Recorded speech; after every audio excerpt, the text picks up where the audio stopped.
रद्द कर दिया गया, जहां पर जितने भी प्रत्याशी हैं उन्होंने लगभग अपना श्रमदान दंड में सबका प्रयोग कर लिया था। कुछ ही दिनों में चुनाव होने वाला था और ऐसे समय में रोक लगना कि कहाँ तक एक प्रत्याशी और आप प्रतिनिधि हैं, आप पर कैसे शक हुई इसकी? तो ये रद्द नहीं हुआ है, स्थगित हुआ। और हम लोगों का मानना है कि ये कोर्ट का प्रक्रिया है, कोर्ट के इस पर किसी भी तरह का टिप्पणी करना उचित नहीं है।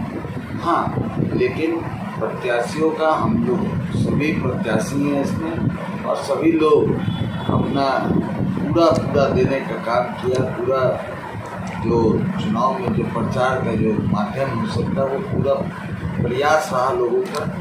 और अब कोर्ट के टिप्पणी पर हम लोग कोर्ट पर कोई टिप्पणी नहीं करेंगे। इतना कुछ होने के बाद जैसे वापस से अगर नोटिफिकेशन जारी होता है, चुनाव आज नहीं तो कल होना है, तो क्या वापस से इतनी ही ऊर्जा के साथ आप जनसभा को संबोधित कर रहे होंगे या फिर लोगों से मिल रहे होंगे, या फिर ऊर्जा में कमी आएगी? नहीं, हम लोग अभी तक रुके नहीं हैं। जिस दिन 4 तारीख को आदेश आया उसके बावजूद हम लोग निरंतर लोगों के बीच हैं। आप देखे होंगे कि हम लोग कमिश्नर से भी जाकर मिले और कहे कि डेंगू का प्रकोप बहुत जोरों शोर से है, कम से कम 3 बार फॉगिंग हो। और आप विश्वास कीजिए, कमोबेश सब जगह फॉगिंग हो रहा है। पूर्व में अब फॉगिंग कुछ जगह नहीं हो रहा है, उसका बहुत बड़ा कारण है कि बहुत सारा मशीन खराब है।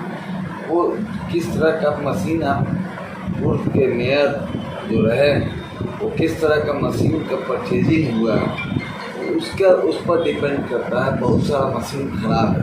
आरोप मेरा स्पष्ट है कि आप खराब मशीन खरीदने का काम किए हैं। ये वजह है कि आज डेंगू का जो छिड़काव होना है उसको बहुत परेशानी आ रहा है, क्योंकि बहुत सारा मशीन खराब हो रहा है। यानी कि अगर आप चुनाव जीत के आते हैं तो आप ये छोटी छोटी चीज़ें जो कि एक्चुअल में बड़ा मुद्दा है, क्योंकि डेंगू, मलेरिया, टाइफाइड ये हर समय लेके बढ़ता ही रहता है, तो आप इन बिंदुओं पे ध्यान दे रहे हैं। स्वाभाविक है। देखिए, हम लोगों का स्पष्ट मानना है कि हम लोग इस तरह से मशीन खरीद नहीं परचेज करेंगे। हम लोग का मेंटेनेंस पॉलिसी रहेगा। Purchase and forget, build and forget का पॉलिसी नहीं रहेगा। अगर मशीन खरीदेंगे तो उसका मेंटेनेंस भी साथ में देगा। ऐसा नहीं है कि मशीन खरीद लिए अब मेंटेनेंस भूल गए। जब तक रख रखाव का व्यवस्था नहीं कीजिएगा, आप कभी भी कोई चीज़ दुरुस्त नहीं कर सकते। और हम लोगों का मानना है कि आपको मेंटेनेंस पॉलिसी लाना ही पड़ेगा। आप खुद भी देखिए, आप अगर संयम से नहीं रहिए तो मेंटेन नहीं रह पाइए। स्वाभाविक है, मेंटेनेंस पॉलिसी लाना ही पड़ेगा। ये पॉलिसी का कंप्लीट पॉलिसी का फेलियर है।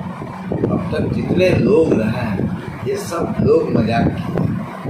पटना में अगर बात किया जाए भावी मेयर प्रत्याशी के रूप में, तो विनीता सिंह और बिट्टू सिंह ये नाम हर जगह पूछते हुए नजर आ रहा है। क्या लगता है आपको कि आपकी जीत सुनिश्चित है, जनता आपको समर्थन दे रही है? देखिए, विनीता बिट्टू सिंह लगातार प्रयासरत हैं। 75 के 75 वार्ड में विनीता बिट्टू सिंह लगातार पद यात्रा से लेकर जनसंपर्क से लेकर डोर टू डोर जाने का काम किए हैं। और हम लोगों का मानना है जो मेहनत करेगा वही इसमें रेस में रहेगा, क्योंकि यह दलगत चुनाव नहीं है, बहुत परिश्रम है। और जो परिश्रम करेगा वही इस चुनाव में आपको परिणाम भी आएगा।